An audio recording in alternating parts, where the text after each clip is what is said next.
တစ်မိသားစုကိုတင်ကိုယ်တိုင်အကောင်းဆုံးကာကွယ်နိုင်မှုရန်အာမခံရှိနေပါပြီအားလုံးပဲမင်္ဂလာပါခင်ဗျာကျွန်တော်တို့ရန်အာမခံကအပတ်စဉ်စီစဉ်တင်ဆက်ပေးနေတဲ့အာမခံဘုဒ္ဓသာဆိုင်ရာအထွေထွေအမေးဖြေကဏ္ဍကနေပြန်လည်ကြိုဆိုလိုက်ပါခင်ဗျာ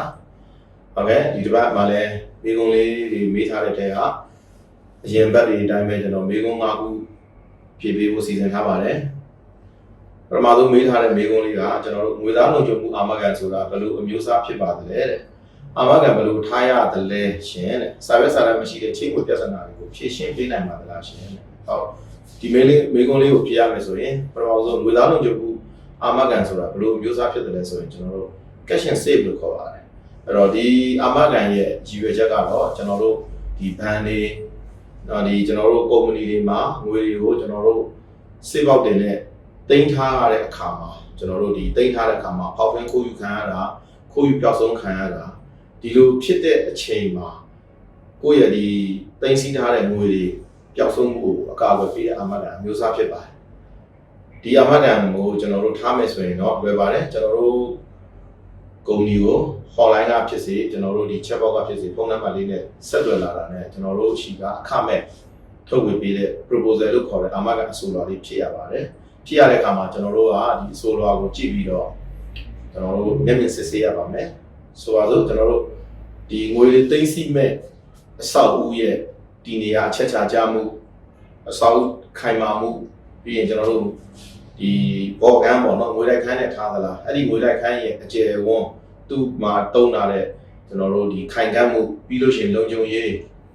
းနောက်ပြီးတော့ကျွန်တော်တို့ဒီနေရာအချက်ချာကြသလားစတဲ့ဒီအချက်တွေကိုချိန်ဆပြီးမှကျွန်တော်တို့လက်ခံပေးတာဖြစ်ပါတယ်အဲ့တော့အာမခံကတော့တက်တန်းကျွန်တော်တို့တစ်နှစ်ဖြစ်ပါတယ်တစ်နှစ်ဖြစ်တဲ့နေရာမှာကျွန်တော်တို့ဒီပုဂ္ဂလိကဘဏ်နဲ့အစိုးရဌာနတွေဒါပရီမီယံနှုန်းတစ်မျိုးဖြစ်ပါတယ်ဒီပုဂ္ဂလိကဘဏ်မဟုတ်တဲ့ကျန်တဲ့ကုမ္ပဏီတွေကနှုန်းတစ်မျိုးဖြစ်ပါတယ်အဲ့ဒီနှုန်းတွေထဲကနေမှကျွန်တော်တို့ကနေပြီးတော့ဥပမာအစောကပြောပြတယ်ကျွန်တော်တို့အစောအဦရဲ့ခိုင်ခံ့မှုဒီနေရာချက်ချာကြမှုနောက်ဒီမှာလုံခြုံရေးကောင်းမွန်မှုပြီးလို့ရှိရင်ဒီငွေတွေထားတဲ့ဒီငွေလိုက်ခန်းရဲ့ခိုင်ခံ့မှုပြီးလို့ရှိရင်ကျွန်တော်တို့ဒီဘောနော်လုံခြုံရေးစနစ်ကောင်းမှုစတဲ့အချက်တွေပေါ်မူတည်ပြီးတော့ကျွန်တော်တို့ premium တွေကို discount ရှာပေးပါတယ်အဲ့တော့ဆိုပါစို့ကျွန်တော်တို့ပုဂ္ဂလိကဘဏ်နဲ့အစိုးရဌာနတွေဆိုလို့ရှိရင်ကျွန်တော်တို့ပုံမှန်100မှာ 0.50% ကောက်တဲ့နေရာနေဆိုတော့ဒီနေရာချက်ချာကြမှုဒီနေရာတွေကိုကြည့်ပြီးတော့ကျွန်တော်တို့အနည်းဆုံး 0.20 လောက်အထိ premium ပေးဆောင်ရပါတယ်တနည်းအကာအကွယ်အတွင်းမှာဆော့ပြောသလိုပဲကျွန်တော်တို့ဒီပေါက်ဖင်းခိုးယူခံရမှုငွေပျောက်ဆုံးနေဆိုလို့ရှိရင်ကျွန်တော်တို့ကရောချေပြန်ပေးတဲ့အာမခံအမျိုးအစားဖြစ်ပါတယ်ဒါ cash and save လို့ခေါ်ပါတယ်စာရွက်စာတမ်းမရှိတဲ့ချင်းငွေပြဿနာတွေကိုဖြေရှင်းပေးနိုင်ပါသလားဆိုတော့အဲ့ဒီလိုမျိုးကိစ္စတွေတော့ကျွန်တော်တို့ဖြေရှင်းပေးလို့မရပါဘူးညာဟုတ်ကဲ့နောက်ကဒုတိယမေးခွန်းလေးကျွန်တော်ဆက်ဖြေရမယ်ဆိုလို့ရှိရင်မိအာမခံမှာတဲ့အဆောက်အအုံနဲ့ကုန်ပစ္စည်းများအပြင်နဲ့စက်ပစ္စည်းကိုရောအာမခံထားလို့ရပါသလားတဲ့ဟုတ်ကဲ့ရပါတယ်လို့ဖြေရပါမယ်ကျွန်တော်တို့မိအာမခံမှာကျွန်တော်တို့မရွှေမပြောင်းနိုင်တဲ့ပစ္စည်းရွှေပြောင်းနိုင်တဲ့ပစ္စည်းတွေအာမခံထားလို့ရပါတယ်မရွှေမပြောင်းနိုင်တဲ့ပစ္စည်းဆိုတဲ့နေရာမှာကျွန်တော်တို့အဆောက်အဦကိုဆိုလိုပါတယ်ရွှေပြောင်းနိုင်တဲ့ပစ္စည်းဆိုတာမှာအဆောက်အဦထဲမှာထားမယ်ကျွန်တော်တို့ပရိဘောဂတွေစက်ပစ္စည်းတွေနောက်ပြီးတော့ကျွန်တော်တို့ဒီ machine တွေနောက်ပြီးတော့ကျွန်တော်တို့ရောင်းမဲ့ stock တွေလှောင်ထားမဲ့ကုန်ပစ္စည်းတွေเนาะဒါတွေအားလုံးကျွန်တော်တို့အာမခံထားလို့ရပါတယ်အာမခံထားမယ်ဆိုရင်တော့ဒီ sub ပစ္စည်းတွေအာမခံထားမယ်ဆိုရင်တော့ကျွန်တော်တို့ invoice တော့မဟုတ်เนาะ sale contract လို့ပြောတဲ့ဒီအထောက်အထားတန်ဖိုးအထောက်အထားလေးတွေစည်ရင်းလေးတွေပြုစုပေးဖို့လိုပါတယ်ပြုစုပေးတာနဲ့ကျွန်တော်တို့ကမျက်မြင်စစ်ဆေးပြီးတော့မှကျွန်တော်တို့လက်ခံပေးပါတယ်ဒါကတော့မိအာမခံနဲ့အတူတွဲပြီးတော့အဆောက်အဦမှမဟုတ်ပါဘူးပြည်ဘောက sub ပစ္စည်းကုန်ပစ္စည်းတွေအာမခံထားလို့ရတယ်ဆိုတာကျွန်တော်ဖြေပေးတာဖြစ်ပါတယ်နောက်တတိယမြောက်မေးခွန်းကတော့ကျွန်တော်တို့နည်းနည်းလေးသူမေးထားတာလေးကဘာလဲဆိုတော့ပညာရေးအသက်အာမခံကြောင့်သိချင်လို့ပါရှင်တဲ့တက္ကသိုလ်တက်နေတဲ့ကျောင်းသားကျောင်းသူတွေအတွက်အသုံးဝင်ပါသလားရှင်တဲ့ကျွန်မမေးကြည့်တော့စာသင်သားအသက်အာမခံနဲ့ပညာရေးအသက်အာမခံဆိုတာရှိတယ်လို့သိရပါတယ်တဲ့ဒီအာမခံတစ်ခုအောင်ဘယ်လိုခွာခြားပါသလဲဆိုတော့ပထမဦးဆုံးသူမေးထားတဲ့ပညာရေးအသက်အာမခံကြောင့်လေးကျွန်တော်ပြောပြသည်ပညာရေးအသက်အာမခံဆိုတာကကျွန်တော်တို့အသက်18နှစ်ကနေ56နှစ်အတွင်းရှိတဲ့မိဘတွေကကိုသားသမီးနောင်ရေးအတွက်ရည်ရွယ်ပြီးတော့ထားလို့ရတဲ့အာမခံမျိုးစားဖြစ်ပါတယ်ဒါပညာရေးအသက်အာမခံသူမှဆိုလို့ရှိရင်အနည်းဆုံးအာမခံထားဖို့350ကနေအများဆုံးကျပ်သိန်း1000ထိထားလို့ရပါတယ်ရွေးချယ်ရမယ့်ကာလအပိုင်းခြားကိုလည်းအာမခံတက်တန်းကို3မျိုးရွေးလို့ရပါတယ်3မျိုးဆိုတာကျွန်တော်တို့ 9နှစ်တက်တန်း17နှစ်တက်တန်းနဲ့14နှစ်တက်တန်းဆိုပြီးတက်တန်း3ခုရွေးလို့ရပါတယ်အဲ့ဒီရွေးလို့ရတဲ့နေရာမှာကိုကအာမခံတက်တန်းတစ်ခုဆိုပါစို့ပြ3000ကိုကျွန်တော်တို့9နှစ်တက်တန်းရွေးလိုက်ပြီဆိုလို့ရှိရင်ကျွန်တော်တို့ကတွင်းရမယ်အာမခံတက်တန်း9နှစ်ပဲတွင်းရမှာပါကျန်တဲ့4နှစ်ကတော့ကျွန်တော်တို့ပြောရရင်တော့ကျွန်တော်တို့ premium ပေါ့နော်ကျွန်တော်တို့ဘယ်လိုခေါ်မလဲ premium waiver လို့ခေါ်တာပေါ့ waiver ဆိုတော့ကျွန်တော်တို့ premium ကင်းလွတ်သွားတဲ့ကာလပေါ့အဲ့ကာလအတော်အတွင်းမှာကျွန်တော်တို့ကတစ်နှစ်ကို20ရာခိုင်နှုန်းနဲ့9နှစ်ဒါကျွန်တော်တို့ပညာရေးထောက်ပံ့ထုတ်ပေးမယ်အာမခံအမျိုးအစားဖြစ်ပါတယ်နောက်တစ်ခုကတော့ကျွန်တော်တို့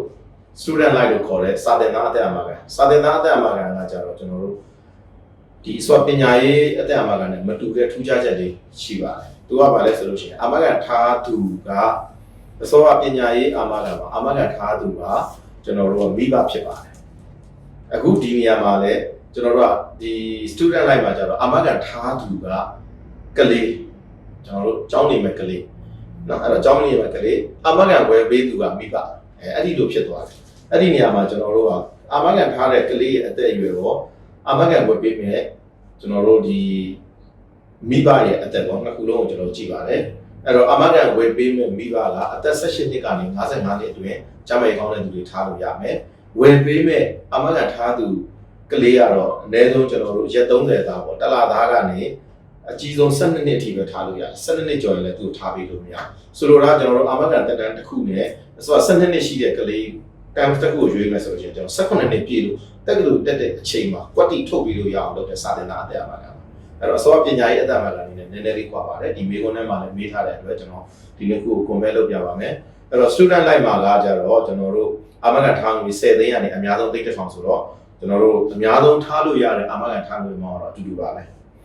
ဲဒီနေရာမှာကျွန်တော်တို့အစောပညာရေးအသက်အာမခံမှာကကျွန်တော်တို့အာမခံအကာအကွယ်ကို2မျိုးဝယ်လို့ရပါတယ် basis cover နဲ့ double benefit ဆိုတဲ့ cover basis cover ဝယ်ထားတဲ့သူကဆိုလို့ရှိရင်ကျွန်တော်တို့ဒီသေဆုံးမှုเนาะအာမခံထားတဲ့မိဘသေဆုံးမှုလို့เนาะဒီ permanently disabled လို့ခေါ်တဲ့1000မတန်မစွမ်းအတွက်ကို cover မရဘူးအကယ်၍ double benefit ဝယ်ထားမယ်ဆိုလို့ရှိရင်အကယ်၍အာမခ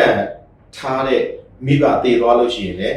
သေဆုံးတဲ့နစ်နာကြီးရတဲ့အပြင် premium waiver ဖြစ်ပြီးတော့အစောအာမခံတက်တန်းစီတဲ့အချိန်ကျရင်ကလေးကိုအကျိုးခံစားမှုထပ်ထုတ်ပေးမယ်သူ့မှာအဲ့ဒီထူးခြားချက်ရှိတယ်အစောဒီ student life မှာကျတော့အဲ့ဒီလိုမဟုတ် student life ကကျတော့ကျွန်တော်တို့အာမခံထားတဲ့ကလေးကဆိုပါစို့ကျွန်တော်တို့နမူနာပြောရရင်တစ်နှစ်ဝယ်တစ်နှစ်ရှိတဲ့ကလေးဆိုလို့ရှိရင်ကျွန်တော်တို့18နှစ်ပြည့်အောင်ကျွန်တော်တို့16နှစ်တက်တန်းထားရတယ်10နှစ်ရှိတဲ့ကလေးဆိုလို့ရှိရင်9နှစ်တက်တန်းထားမယ်သူကအဲ့ဒီ18နှစ်အရွယ်နဲ့ကွက်တီရှိမဲ့တက်တန်းကိုပဲသူကရွေးလို့ရတယ်အဲ့ဒီလိုရွေးလို့ရတဲ့အခါမှာသူကအသက်အရွယ်လိုက်တွင်းရတဲ့ premium ရှိတယ်တွင်းနေရင်တန်းလာနဲ့ဥမာကလေးကဒီဆုံးပါသွားတယ်ဆိုလို့ရှိရင်ကျွန်တော်တို့ကလေးဆုံးပါသွားတာ ਨੇ ကျွန်တော်တို့အသက်3နှစ်အထက်ကလေးဆုံးရင်တော့ကျွန်တော်တို့အာမခံထားမှုအပြည့်အဝပေးတယ်အသက်3နှစ်အောက်ဆိုလို့ရှိရင်တော့ကျွန်တော်25ရာခိုင်နှုန်းထိပဲရောချပေးတယ်အဲ့ဒီလိုပဲအာမခံထားပေးတဲ့မိဘဆုံးသွားလို့ရှိရင်အာမခံထားပေးတဲ့မိဘဆုံးသွားတာ ਨੇ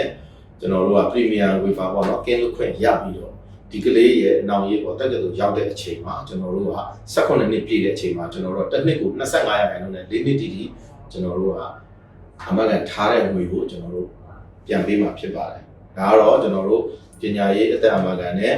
student life လို့ခေါ်တဲ့စာသင်သားအသက်အမှန်ကန်တို့ရဲ့ကွာဟချက်တွေဖြစ်ပါတယ်။အဲ့တော့ student life ကတော့ကျွန်တော်တို့အစောပြောတဲ့အတိုင်းပဲအမှန်ကန်ထားတဲ့သူဟာကိုယ့်ရဲ့ရင်သွေးငယ်ဖြစ်ပြီးတော့အမှန်ကန်ကိုပေးတဲ့သူကမိဘဖြစ်တယ်။ဒါလေးတွေပြောပါတယ်နှစ်ခုလုံးတော့အကျိုးရှိပါတယ်အခုသူမေးထားတဲ့တက္ကသိုလ်တက်နေတဲ့ကျောင်းသားကျောင်းသူတွေအတွက်အသုံးဝင်ပါသလားဆိုတော့တက္ကသိုလ်တက်တဲ့ကျောင်းသားကျောင်းသူတွေအတွက်အသုံးဝင်ဖို့ဆိုရင်တော့ကျွန်တော်တို့ပညာရေးအသက်အမှန်ကန်ကိုအဆင်ပြေပါတယ်စာသင်သားအသက်အမှန်ကန်တော့အစောကျွန်တော်တို့ပြောသလိုပဲဒီအောက်ကကျွန်တော်တို့ဒီ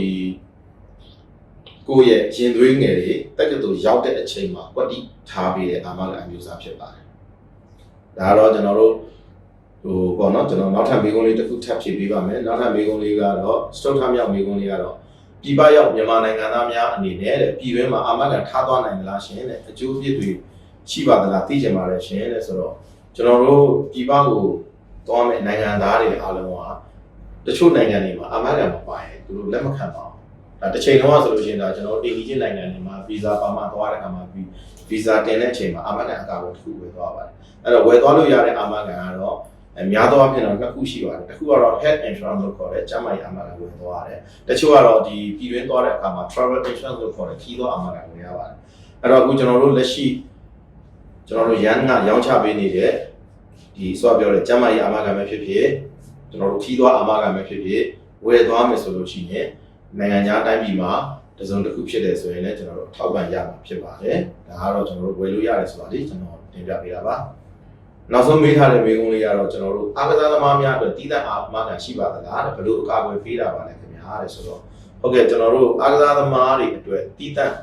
အာမခံ sport money insurance ဆိုတာရှိပါတယ်ကျွန်တော်တို့ရောင်းပေးနေပါတယ်ဒီအားကစားသမားကတော့ကျွန်တော်တို့အားကစားသမားတွေမှမဟုတ်ပါဘူးရှင်ပြိုင်တဲ့အားကစားသမားမဟုတ်ပါဘူးဒီ training ဆင်းတဲ့ဒီလေ့ကျင့်သင်ကြားပေးတဲ့ trainer တွေအပါအဝင်ကျွန်တော်တို့အာမခံထားလို့ရပါတယ်နောက်အဲ့ဒီအာမခံကဘယ်လိုတွေထားလို့ရတယ်လဲဆိုလို့ရှိရင်ကျွန်တော်တို့ပေါ့နော်ကျွန်တော်တို့ဘယ်လိုထားလို့ရလဲဆိုလို့ရှိရင်